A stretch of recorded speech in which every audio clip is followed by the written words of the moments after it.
اصول تو یہی ہے کہ دریا میں جو جائے تیرنا نہ آتا ہو تو ڈوب جاتا ہے، لیکن اگر اللہ چاہے نا، حضرت موسیٰ اپنے گھوڑے دریا میں ڈال دیں تو وَإِذْ فَرَقْنَا بِكُمُ الْبَحْرَ فَأَنْجَيْنَاكُمْ وَأَغْرَقْنَا آلَ فِرْعَوْنَ، تو اللہ کہتا ہے میں نے دریا پھاڑ کے موسیٰ کے لیے رستہ بنا دیا۔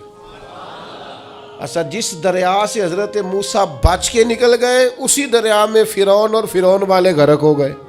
یہ کیا ہے؟ یہ روحانی زندگی۔ ایک ہے اسباب کہ آپ پانی میں گھوڑا پھینکیں کہ آپ ڈوب جائیں گے، ایک ہے روحانی زندگی۔ یہ میں قرآن مجید پڑھ رہا ہوں، میں نے کوئی حدیث بھی نہیں سنائی، بزرگ کا قول تو دور رہا۔ قرآن فرماتا ہے کہ ہم نے فرعون اور فرعون والوں کو اسی دریا میں غرق کیا جس دریا میں ہم نے حضرت موسیٰ کے لیے رستے بنا دیے اور دریا پھاڑ کے رستے بنا دیے۔ تو رب کریم نے ایک روحانی زندگی بھی مومن کی رکھی ہے، روحانی زندگی۔ ذرا غور کیجئے کہ بھلا میں کیا کہنے لگا، صرف 50 سیکنڈ کے لیے آپ نے سوچنا ہے۔ زندگی میں ہمیں بہت ساری ایسی چیزیں ملی ہیں جو ہماری محنت کا نتیجہ نہیں، ہمیں بہت سارا ایسا کچھ ملا ہے جس کے ہم قابل تھے نہیں، پر رب نے عطا کر دیا ہے۔ سمجھ لو آپ، یہ جو آپ کو ملا ہے نا، تھے نہیں قابل پر ملا ہے۔ کچھ تو محنت کی ہے، کوشش کی ہے، تو اس کے سبب سے ہو گیا۔ جو بغیر محنت کے، جد و جہد کے ملا ہے نا، یہ وہ روحانی رستہ ہے جس کے بارے میں اللہ کا قرآن کہتا ہے وَمَن يَتَّقِ اللَّهَ يَجْعَل لَّهُ مَخْرَجًا، جو اللہ سے ڈرے گا اللہ ہر مشکل سے نکلنے کے لیے اسے رستہ عطا کر دے گا۔ وَيَرْزُقْهُ مِنْ حَيْثُ لَا يَحْتَسِبُ، اور اسے وہاں سے رزق دے گا جہاں سے اس نے کبھی سوچا بھی نہیں ہوگا۔ ایک روحانی زندگی ہے انسان کی، وہ میرے ساتھ بھی ہے، آپ کے ساتھ بھی۔ کئی چیزیں ہمارے پاس ایسی ہیں کہ اگر ہماری قابلیت دیکھی جائے تو وہ ہمارے پاس ہو سکتی، یعنی سے ثبوت نہ پوچھو میں تو نظر کرم قد ہوئی، اے میں جانا یا دل بھر جانے، اے پھر غیر نہ جانے۔ کچھ چیزیں ایسی ہیں جو خالص مختصر سی میری کہانی ہے، جو بھی ہے ان کی مہربانی ہے، وہ ہماری محنت کا نتیجہ۔ یہ روحانی زندگی ہے، روحانی زندگی کو سمجھو۔ ایک روحانی نظام ہے اللہ کا، اس نے بنایا ہے۔ صحابہ فرماتے ہیں جنگ بدر کا موقع تھا، اللہ کے فرشتے آئے ہوئے تھے، قرآن کہتا ہے فرشتے آئے ہوئے تھے، تو حال یہ تھا کہ صحابہ فرماتے ہیں ہم کسی کی گردن کافر کی کاٹنے لگتے تھے، اس کی گردن ہم سے پہلے کٹ کے گر جاتی تھی۔ یہ کیا ہے؟ یہ اللہ کا روحانی نظام ہے، اس نے بنایا ہے۔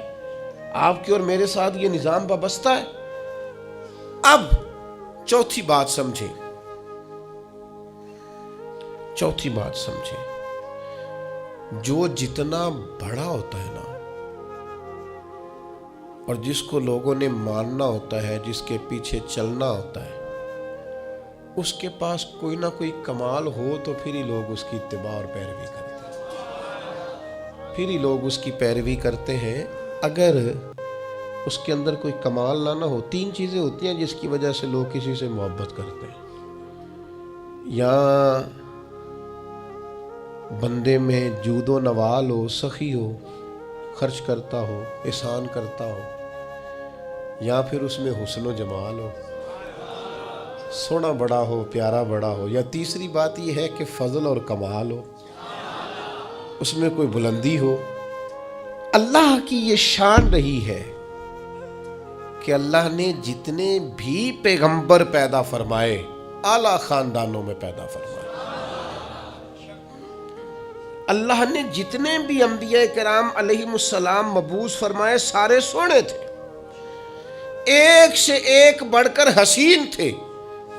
حضرت داؤد علیہ السلام کا حسن و جمال دیکھا نہیں جاتا تھا، خوبصورت تھے جناب داؤد علیہ السلام۔ اور جناب یوسف 3 مہینے رجی خلقت ویک یوسف کی نانی۔ حضرت یوسف علیہ السلام کے بارے میں ملا رومی نے لکھا ہے، جب قحط پڑ گیا تھا نا مصر میں، تو حضرت یوسف نے چونکہ گندم غلہ سٹاک کر لیا تھا، تو ابتدائی طور پر آپ نے یہ تجویز دی تھی اور یہ حکمت عملی اپنائی تھی. آپ نے لوگوں سے کہا تھا کہ فی الحال تمہیں گندم نہیں ملے گی، جس کو بھوک لگے نا وہ میرا چہرہ دیکھ لے آ کے، جس کو پیاس لگے وہ میرا چہرہ دیکھ لے. اور یہ ایسا ہوتا ہے. سیدھے پنجابی ہیں ساڈے تے کہندے ہیں تینوں ویکھے ہی بھوک مر گئی ساری. یہ تو ہوتا ہے نا جی، میری تے ویکھ کے ہی تجھے دیکھ جو لیا ہے. بات ختم ہو گئی. بھوک. حضرت عثمان غنی رضی اللہ تعالیٰ عنہ کو 40 دن قید رکھا ہے.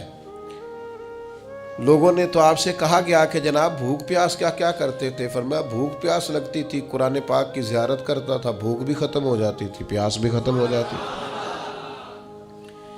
تو حضرت جناب یوسف علیہ السلام نے یہ تدبیر اپنی قوم کو دی کہ جب تمہیں بھوک لگے تو تم نے آ کے مجھے دیکھنا ہے. تو 3 مہینے غلہ نہیں دیا. لوگ آتے جناب یوسف کا چہرہ دیکھتے، بھوک پیاس ختم ہو جاتی. تو پنجابی کے ایک درویش بول پڑے، وہ کہنے لگے 3 مہینے رجی خلقت ویک یوسف کنانی. 3 مہینے رجی خلقت ویک یوسف کنانی تے جنا محمد عربی ڈٹھا او رج گئے دوواں جہانی. جنا محمد عربی ڈٹھا او رج گئے دوواں جہانی. تو اللہ تعالیٰ نے حسن و جمال عطا کیا تھا. پھر نبیوں کے پاس فضل اور کمال ہوتا ہے. میں نے آپ کو کمالات سنائے نا. حضرت عیسیٰ علیہ السلام مادرزاد اندھے کوڑے برس کے مریض آتے، آپ ہاتھ پھیرتے شفا ہو جاتی. آپ مٹی کی مورت بنا کے پھونکتے، اللہ تعالیٰ اس میں جان پیدا کر دیتا. حضرت داؤد علیہ السلام لوہے کو ہاتھ لگاتے، اللہ نرم کر دیتا. حضرت آدم علیہ السلام 1000 پیشہ جانتے تھے، 1000 بولیاں بولتے تھے. اللہ نے کمال عطا فرمایا.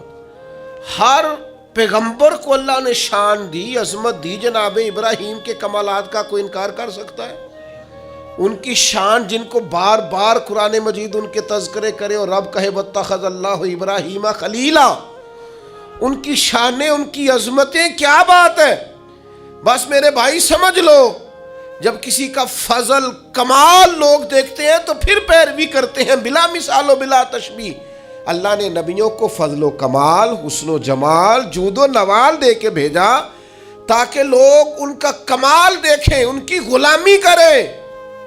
اور جب میرے اور آپ کے محبوب کی باری آئی تو اللہ نے سب سے بڑھ کر محبوب کو حسن و جمال عطا فرمایا، سب سے بڑھ کر جود و نوال عطا فرمایا. حضرت یوسف علیہ السلام کا حسن کہاں اور محبوب کا حسن کہاں. کیا خوبصورت انداز اختیار کیا. کہنے لگے حسن یوسف پہ کٹی مصر میں انگشت زنا. حضرت یوسف کا حسن دیکھ کر مصر میں عورتوں نے ہاتھ کٹا لیے، لیکن حسن دیکھ کر حسن یوسف پہ کٹی مصر میں انگشت زنا اور سر کٹاتے ہیں تیرے نام پر.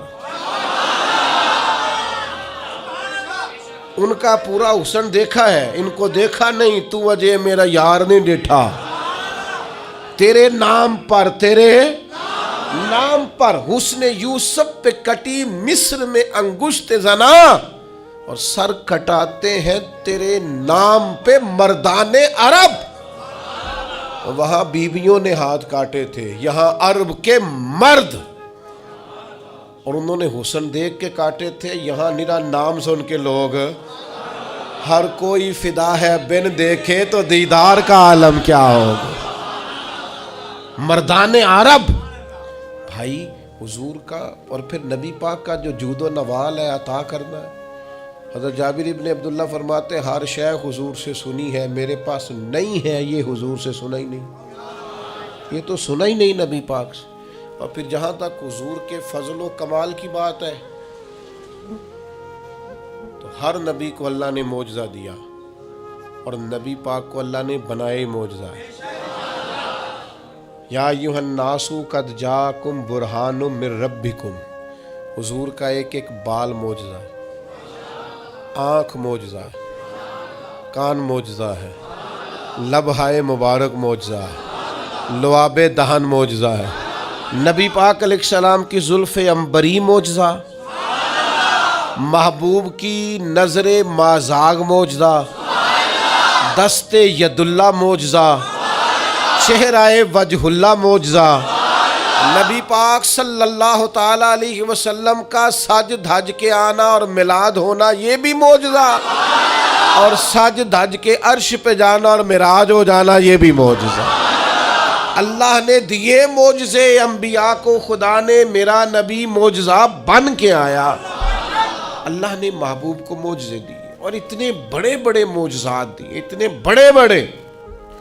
میں کیسے آپ کی خدمت میں یہ بات عرض کروں، اتنا عظیم معجزہ ہے نا واقعہ معراج۔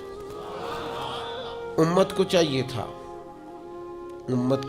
تھا کہ یہ ہر روز جب بھی کوئی کہتا نا ہم نے بڑی ترقی کی ہے تو ان کو کہنا چاہیے تھا اصل تو ہمارا حق ہے ترقی میں آگے بڑھنے کا، اس لیے کہ ہمیں ان رستوں کا مسافر بننا ہے جن رستوں پہ نبی پاک نے ہمیں چلنے کا کہا۔ تو میرے عزیز بھائی، محبوب کو اللہ تبارک و تعالیٰ نے معراج عطا کی۔ اب وہ معراج میں بھی نا بندے بڑے پریشان ہیں، میں بات سمیٹنا چاہتا ہوں۔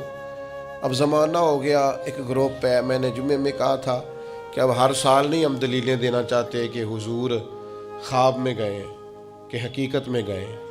یہاں عجیب منظر ہے، بعض لوگ نہ کہتے ہیں جی نبی کریم نے سارے معراج جتنے بھی محبوب کو یہ معراج ہوا یہ خواب میں ہوا ہے۔ میں اگر کہوں کہ میں نے رات کو خواب دیکھی ہے، میں پاکستان کا صدر بن گیا ہوں، تو آپ کو کوئی اعتراض ہے اس بات پہ؟ خواب جی کسی نے کوئی اعتراض ہے؟ ویسے میں کہوں یہاں کھڑا ہو کے کہ میں صدر ہوں تو آپ کو اعتراض ہے، کیونکہ جناب آپ صدر نہیں ہے۔ میری بات کی سمجھ آ رہی ہے؟ کوئی شخص آپ میں سے اٹھ کے کہے کہ میں نے خواب دیکھی ہے، رات خواب میں یہاں سے نکلا ہوں، امریکہ گیا، وہاں سے برطانیہ آیا، وہاں سے ہالینڈ چلا گیا، وہاں سے افریقہ کے جنگل دیکھے، وہاں سے میں عرب آ گیا، میں نے جو ہے وہ دبئی اور مسقط اور یہ سارے ریگستان دیکھے، اور پھر میں اللہ نے مجھے موقع دی اور مجھے حرم کی حاضری نصیب ہوئی خواب میں سارا دیکھ کے آیا ہوں، تو آپ کو کوئی اعتراض ہے؟ کیوں جی؟ کیونکہ اور اگر وہ کہے حقیقت میں صبح نکلا اور یہاں سے امریکہ گیا اور وہاں سے میں افریقہ آیا، وہاں سے برطانیہ، یورپ، یہ ہنسانے کو نہیں کہہ رہا، سمجھانے کو کہہ رہا، وہاں سے پھر میں سارا عرب گھوم کے شام تک گھر آ گیا، صبح نکلا، تو آپ مان لیں گے؟ کیوں؟ یہ ممکن ہے؟ آپ کہیں گے میاں صرف امریکہ کی فلائٹ اگر یہاں سے ڈائریکٹ بھی کو جائے تو 14-15 گھنٹے کی، تو آپ تو ایک دن بھی بمشکل وہاں پہنچیں گے صبح سے شام تک میں۔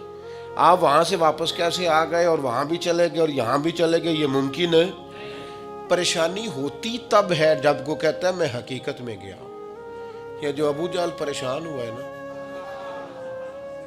یہ جو ابو لہب پریشان ہوا ہے، یہ جو اتبا اتیبہ میرے نال ناراض نہ ہویا جے، میں کدی یہی دی گل کرنا، روز تے کردا ہی نہیں۔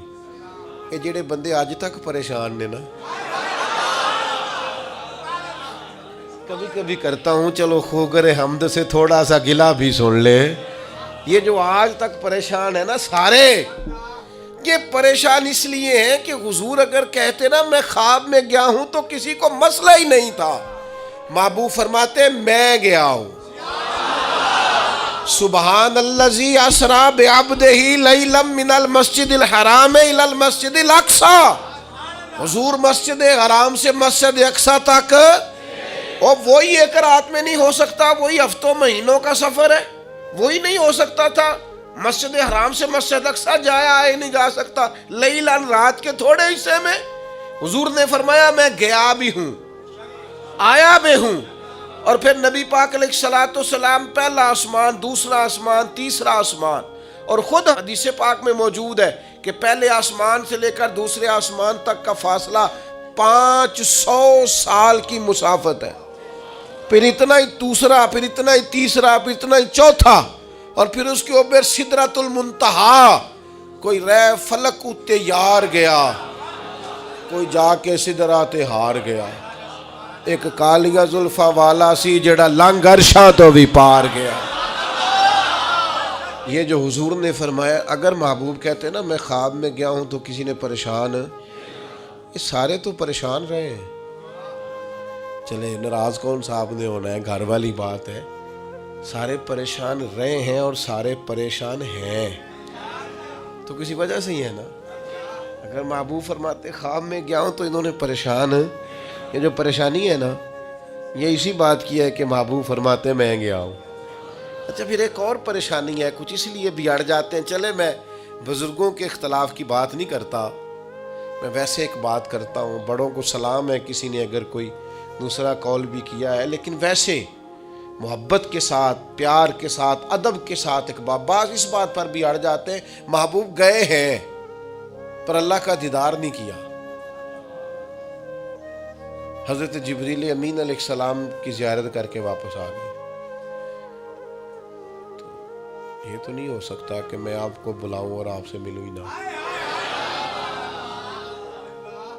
اور پھر شیخ محقق شاہ عبد الاقصی محدث دہلوی رحمۃ اللہ لکھا ہے حضرت جبریل علیہ السلام کسی نبی کے پاس 2 دفعہ گئے، کسی کے پاس 4 دفعہ گئے، کسی کے پاس 6 دفعہ گئے۔ نبی کریم کی بارگاہ میں حضرت جبریل 24,000 مرتبہ حاضر ہوئے۔ تو وہ تو روز یہاں آئے ہوتے تھے، ان سے ملنے جانا تھا، ان سے ملنے جانا تھا۔ محبوب تو گئے، اور پھر حضور علیہ السلام فرماتے ہیں میں نے اپنے رب کو سونی صورت میں دیکھا، اور نبی پاک فرماتے ہیں رب نے اپنا دست مبارک میری پشت پہ رکھا، اس کی ٹھنڈک جو اس کی شان کے لائق پشت پہ رکھا، اور اس کی ٹھنڈک میں نے سینے میں محسوس کی۔ اور حضور فرماتے ہیں جب اللہ نے وہ دست مبارک رکھا تو پھر میں نے مشرقوں کو بھی جان لیا اور مغربوں کو بھی جان لیا، پھر سارے علوم مجھ پر واضح ہو گئے۔ ابن یعقوب کو اللہ نے صورت بخشی، ید بیضا کی کلیم اللہ کو نعمت بخشی، اور جناب عیسیٰ کو مسیحائی کی دولت بخشی۔ ہر نبی کو کوئی عزت کوئی عظمت بخشی، میری سرکار کو بے پردہ زیارت، میری سرکار کو بے پردہ زیارت۔ تو میرے عزیز یاد رکھیے گا کہ حضور کا واقعہ معراج یہ تو امت کے لیے شانوں کا باعث ہے، یہ تو عظمتوں کا باعث ہے۔ اس لیے اچھا پھر ایک اور مسئلہ بھی، آج ایک دوست مجھ سے کہنے لگے، ایک صاحب کہہ رہے تھے 27 رجب کو محفل نہیں کرنی چاہیے، یہ تو کنفرم ہی نہیں ہے کہ 27 کو معراج ہوئی تھی۔ میں نے کہا یہ تو میلاد والی بات ہو گئی۔ ایک صاحب مجھ سے کہنے لگے کہ حضور کا میلاد 12 ربیع الاول کو نہیں۔ میں کہ تو پریشان نہ ہو، میری جماعت بڑی پیار والی ہے، وہ تو سفر میں بھی میلاد کرتی رہتی ہے، ربیع ثانی میں بھی میلاد کی محفل ہے۔ اب تو مجھے زمانہ گزر گیا سفر کرتے، وہ تو سارا سال ہی میلاد کرتے رہتے، آپ کیا بات کرتے؟ ہم کون 12 کا پابند رہے، سارا سال میلاد ہوتا۔ کہنے لگے جی 9 ہے، تو میں نے کہا پھر بھی کوئی اعتراض نہیں، آپ 9 کو کر لیں، ہمیں کوئی پریشانی۔ ہم 27 رجب کو معراج کی محفل کر رہے ہیں، آپ کا خیال ہے 5 رجب ہے، آپ 5 کو معراج کی محفل کر رہے ہیں، ہمیں تو کوئی پریشانی والی بات ہے۔ تو بلا وجہ کے الجھاؤ، بلا وجہ کی بحثیں نہیں ہونی چاہیے۔ بات کو ختم کرتا ہوں، کرنا کیا ہے، امت نے کرنا کیا ہے، واقعہ معراج سبق کیا دیتا ہے، درس کیا دیتا ہے۔